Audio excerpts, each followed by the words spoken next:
Hi and welcome back.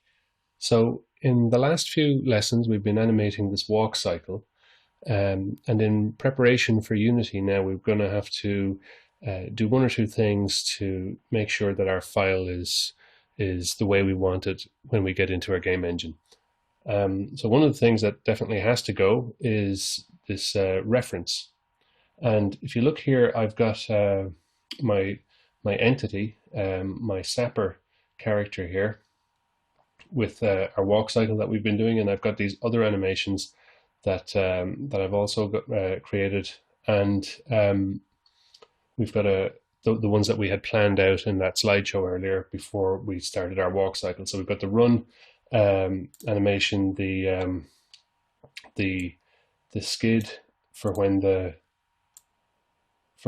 run stops, and you'll notice that the character has a different facial expression when she's in that skid.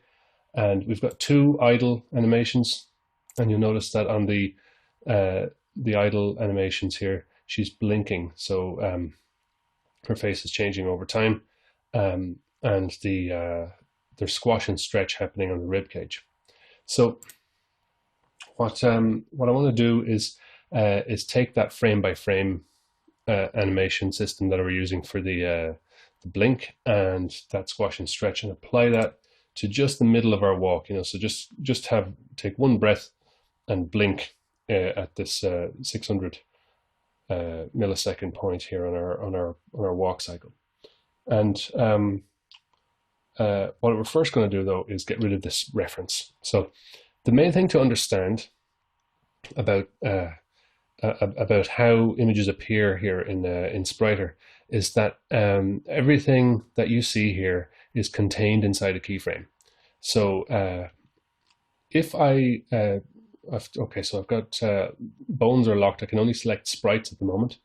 But if we look at our hierarchy here, you can see that our reference is here at the bottom of the hierarchy, not linked to anything. But the Z order, it's at the top of the Z order, and it's here on the canvas. So if I'm at 0 on my timeline and I click there, just watch here, it disappears.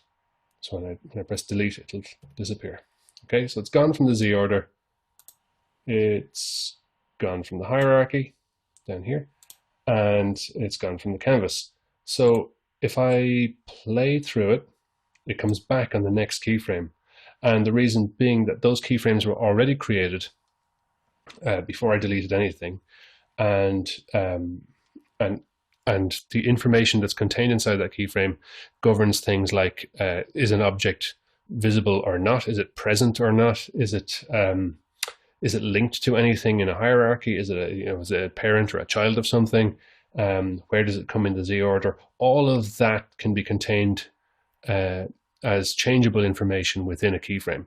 So if you want to really make sure that something is gone, you got to get rid of the keyframe. That's the easiest way to select and remove an entire object. And the easiest way to find all of that is to click on it here, pull up the timeline, and you can see it focuses on the selected object here in the individual timelines for the individual objects. So you can see ref sapper walk is here, and all of my keys for that at 100 millisecond increments are spread along the timeline. So I'm just going to select each of those, and you can see there at the Z order of the canvas, when I press delete, they all disappear. And now it's also disappeared crucially here from the timeline as well. So if I had any keys at all, that object would appear here. And now if I scrub through the timeline, you can see that it doesn't come back. It's most definitely gone. So I'll put this timeline back down now. Okay, so the other thing I wanted to focus on as well was squash and stretch. And while you can, I'll just unlock bones there, while you can scale bones, and there's nothing wrong with doing that, it's just not that easy in Spriter compared to scaling sprites. So if I select that bone and then click on it again, you get these handles for scaling. So one thing that you'll notice is that as you scale it, all children scale and reposition with it. Just undo that. And actually, if you look at the object properties here, you can see the X scale. I know it looks like Y, but as I said in the beginning, forward axis on a bone is the X axis. If I, however, scale the Y axis, right, so the width of the bone, it's way more sensitive than the X axis. So that's just something that I'm not crazy about in Spriter myself. However, all of the animation we've been doing, all the transform animation we've been doing has been so far for position and rotation of bones.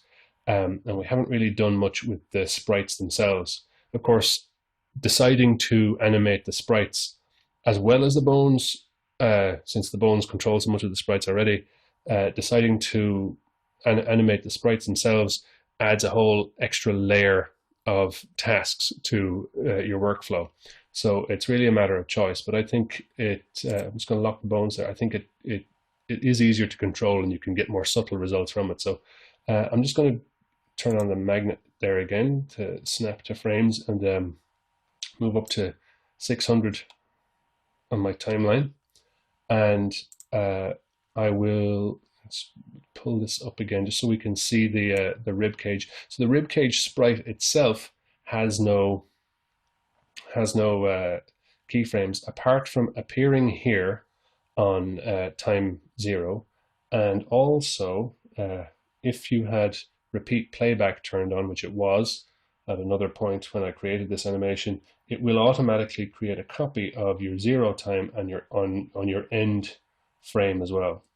So it's going to transition from this to any changes I make and eventually back to where it was. So I only need, really, to have her breathe once, I only need to have one keyframe here. But one of the nice things you can do, because all the information is animatable and changeable, something you can do which you can't easily do in other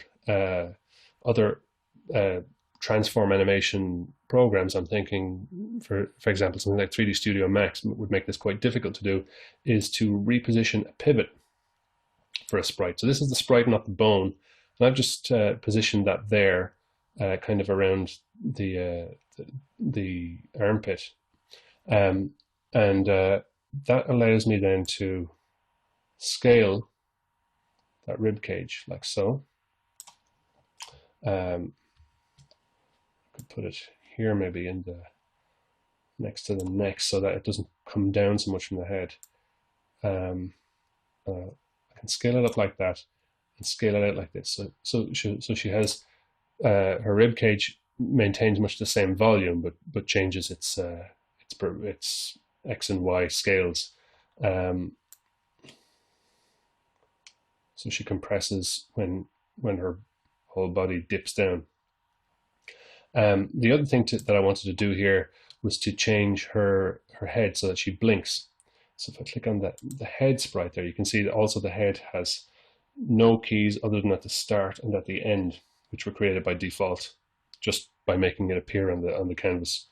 And what I'm going to do is maybe go back here a little before the midpoint, and if I open out the head folder there, I've added a few extra facial expressions which you've seen in these other animations, but one of them is to blink.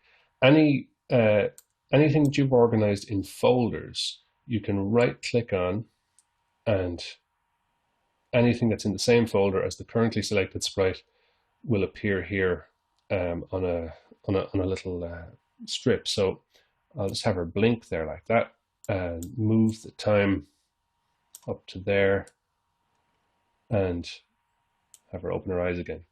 So now if we play it, she blinks. So we've removed the references, we've got our frame by frame animations in, and we've got squash and stretch being done on the sprites. And I do urge you to, if you are doing any frame by frame animation, that you try and let the transforms do all the heavy lifting, really just because the sprites are what are going to take up most of your disk space. So you want to minimize the amount of storage that you're going to need. The animations are tiny by comparison. So that's it for this lesson, and we'll see you in the next lesson.